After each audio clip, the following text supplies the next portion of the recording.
Dobrou snídaní začíná den. U nás v Klogalery tomu není jinak. Několik let na stejné adrese nám přineslo mnoho zákazníků, s kterými jsme se spřátelili. Liší se různými profesemi a zájmy, ale spojuje je láska k hodinám a hodinkám.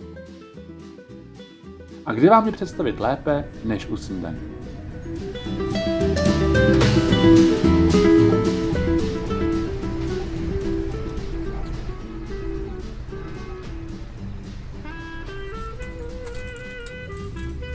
Do kanceláře Klogalery vede opravdu mnoho schodů.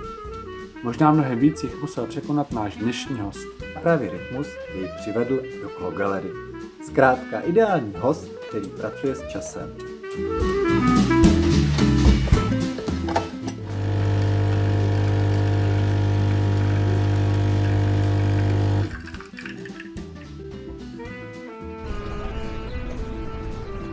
I tentokrát pro vás máme velmi zajímavou osobnost. Narodil se na Maltě, ale není to maltéský rytíř. Má nejlepší rytmus, ale není to tanečník. Mluví česky, ale není to Čech. Dnes poznáte dirigenta Charlese Oliviera Munroe.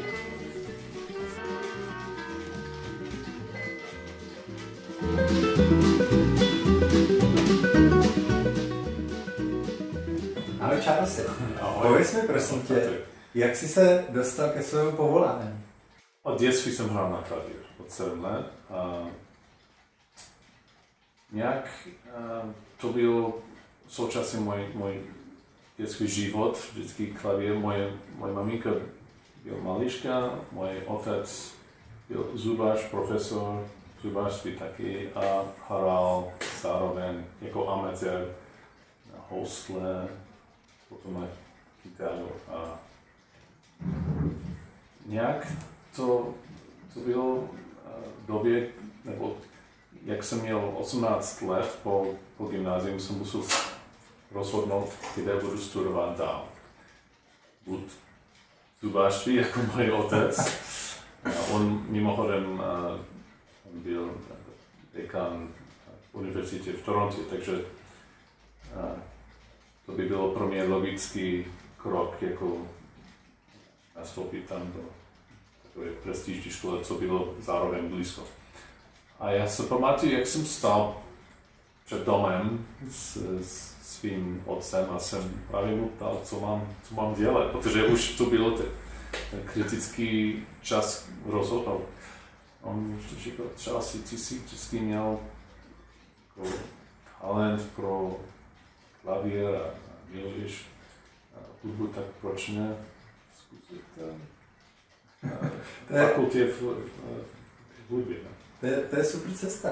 A mě právě napadlo, že když jsem se o tobě něco četl na internetu, tak jak je možné, že jsi se narodil na Maltě a musím prozradit, protože pak jsi teda vyrůstal v Kanadě a dneska jsi vlastně dostal zase do Čech a působíš relativně dlouhou dobu tady v Čechách.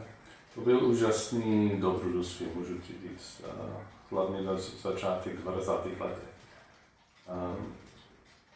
Nejdřív, jak si jenom trošku pokračovat, co jsem všechny říkal, že já jsem ten první rok na fakultě muzika v Toronto byl takový experiment, a jsem neviděl, že bych sledoval dirigování a není ani možné. První 4 roky se musí soustředit na nějaký nástroj, já jsem hrál na klavír. Ale první týden tam byl nějaký zkouška, orchestr univerzity, jako, tam byl fakt mezinárodní, velmi kvalitní dirigent, švýcarský se jmenoval Michel Tabáčník a on zkoušel právě Može od Debussy. Když jsem koukal a sledoval to zkoušení, jsem věděl, že okamžitě to je co chci udělat jako kariéru. No, ano, jsem se narodil na Maltě, a moje maminka Holanďanka, můj otec pak, já jsem měl rok a půl, kdy dostal nabídku jako angažován v Torontě, takže jsme stěhovali do Toronto a pak Toronto vždycky měl bohatý český společnost, jo. A nezapomněm, že Karel Ančel, nejslavnější český dirigent, emigroval do Kanady 68, tak nějak. A dodnes lidi a muzikanti mluví o té době, kdy byl Karel Ančel šéf dirigent v Toronto symfonický orchestr. Takže mě fascinoval ta česká škola dirigování a ta tradice. A potkal jsem právě začátek 20. letech Jiří Bělohlávek.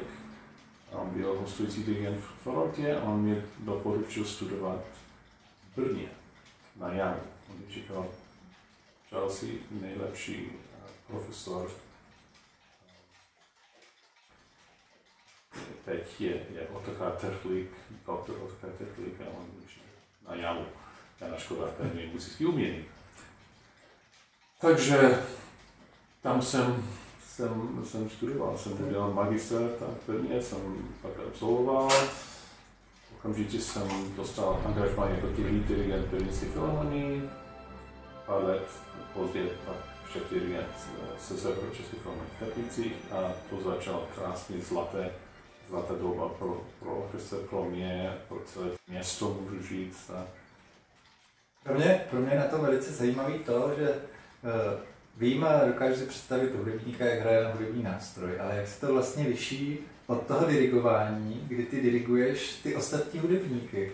No, Patrik, za prvé, já jsem byl starý začínat jako kariéru jako klavirista, jako opravdu jako koncertní klavirista. Pokud si neměl, se říká, pokud si neměl svůj debut v Carnegie Hall v 14 let, tak už je to pozdě. To byl jeden faktor. A pak, jak říkám, mě fascinovala ta spolupráce s lidmi, s muzikantama, jo? Ty zkoušky, ta komunikace s lidmi, jo? Takže... A ty jsi mi krásně teď navnadil, protože jsem ještě viděl záznam z koncertu, kde ty si vlastně dirigoval velice mladé hudebníky a ti mladí hudebníci měli stejný příjmení jako ty. Kdo tam hrál? A myslíš, to bylo nedávno, koncert s mojí dcerou třeba? No, Kirana Oliveira, ano, to je pravda. A asi 5 let zpátky to bylo, kdy Kirana a Niko, moje děti, vyhráli v soutěž v Praze první cenu a právě ta cena byla hrát z PKF, Pražské komorní filharmonie, co bylo velký čest. A potom jsem po její úspěch tady v Praze jsem ji pozval do Teplice a potom taky v Německu a v Polsku jsem taky jsem. A můžeme prozradit, v kolika letech třeba začali? S hudbou? Hudbou 6 let. 6 let, jo. Kdy hráli na klavír, na počátku. Skvělá učitelka Drahomíra Penetová. Skvělý člověk a ona pochopí, jak učit mladí děti. No a oni prosperovali. No a my musíme tady našim posluchačům také prozradit, jak jsme se vlastně poznali. Protože já si vzpomínám, že ty jsi zavítal do Kologalery, když si potřeboval s něčím pomoct a poradit. Mm-hmm. Můžeš prozradit? Ano, já jsem viděl tvůj obchod, jsem myslel, proč ne zeptat, jestli náhodou neznáš někoho, co byl, jako technik, co byl umí jako opravit hodiny. A já mám doma takové ty vysoké podlahové. No, přesně. Jsem potřeboval pomoct s tím zvonky. S tím odbíjením. Jo, protože nebylo přesně. A dirigenti jsou vždycky přesně. A to se právě... A ty jsi byl úžasný, co jsi udělal. A to bylo fantastické sledovat, jak jsi demontoval technik a všechno si viděl. Tady si prozradit, samozřejmě velké hodiny není možné moc transportovat. Ty se vždycky musí se řídit na místě, kde je máte doma, takže... Tak to byl na kuchyňský stůl, právě, já se pamatuju. A poštelovat tam hodiny. Ale myslím, že pro tebe je velice důležitý vnímat nějaký rytmus doma a určitě máš nějaký rytmus i v sobě, protože jak to třeba využíváš, jak pracuješ s časem? No je to proto, že já mám celé moje hodiny funguje velmi dobře. Jako já můžu hadnout čas, jo, bez pomoci iPhony nebo hodiny nebo to. Ale jinak já bych řekl, že pojem času je pro hudbu ústřední. Hudba je nehmotná forma umění, že jo? Je to teď jako jeden okamžik, tady a pak je pryč, že jo? Takže to je strašně zajímavý, já si myslím, jo? Pro ty obrázky, které tam, nebo knihy, že jo? Co jsou hmotné, jsou vždycky tam. Ale jinak dirigent musí sledovat čas, jako ty zkoušky třeba. Zkoušky jsou většinou 3 až 4 hodiny. A nemůžeš jako pokračovat dál, pak bys měl problémy s uní a všechno. Taky jsi se setkal třeba s tím, že nějaký muzikant, když hraje nějakou skladbu, že třeba ji hraje v jiném rychleji nebo pomaleji, než třeba ty potřebuješ? Takhle. Já osobně funguji na 2 trasy. Třeba kdy diriguju symfonii nebo nějaký orchestrální skladba. Já jsem relativně svobodný. Jediný diktát je od skladatele. To je napsáno na partituře. Jo? A já chci nějak interpretovat ta symfonii, nebo co to je, abych byl podle mě, co chtěl skladatel. Proč jsem se na to ptal? Mě totiž napadlo, že mám flašinet. A když flašinet, kolovrátek, barrel organ. A když nechám lidi hrát na ten flašinet, tak každý člověk zahraje tu skladbu jinou rychlostí a je přesvědčený o tom, že tak je to správně. Ano. No, ale co jsem chtěl říct, je právě ta důležitá moje práce jako dirigent je v jednoduchý, já si budu říct, já musím sledovat, jo? Takže jestli hrajeme nějaký solové, houslový koncert nebo klavírní koncert, já musím sledovat, já musím doprovázet, aby orchestr hrál stejný tempo, stejný čas, jak ten solist, jo? Samozřejmě tam je taky spolupráce, že jo, já samozřejmě dávám taky svůj cit, ale v principu chceš hrát podle, jak říkáš, čas nebo tempo solista. No a právě s tím časem souvisí další předmět, který si k nám donesl. Prosím tě, co to bylo? No právě jak jsem byl, to byl Omega hodinky od 50. let. Jak jsem byl v letě u moje maminky, ona žije náhodou mimochodem v Itálii, v Toskánsku. A jsem dozvěděl, že tam jsou různý takový starý krásný hodinky. Já jsem právě ptal, jako odkud máš. No a právě tady ten příklad bylo její starý kamarád. A on měl v Paříži, říkám, oni se znali v 50. letech, jo. Tak jsem jí dal, jestli nechce, aby se snažil opravit. A hlavně, když tě znám, Patrik. Takže... No a my můžeme prozradit, že se ty hodinky podařilo opravit. A teď se koukneme na to, jak vlastně vypadají.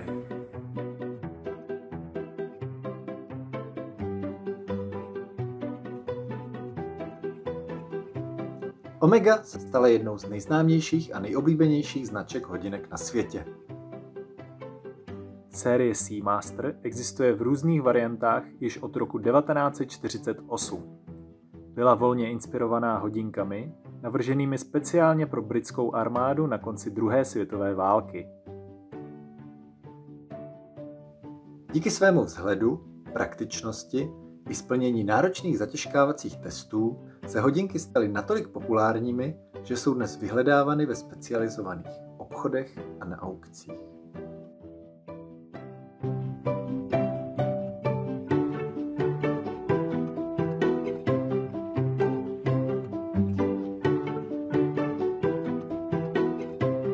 Slyšeli jsme o Omega.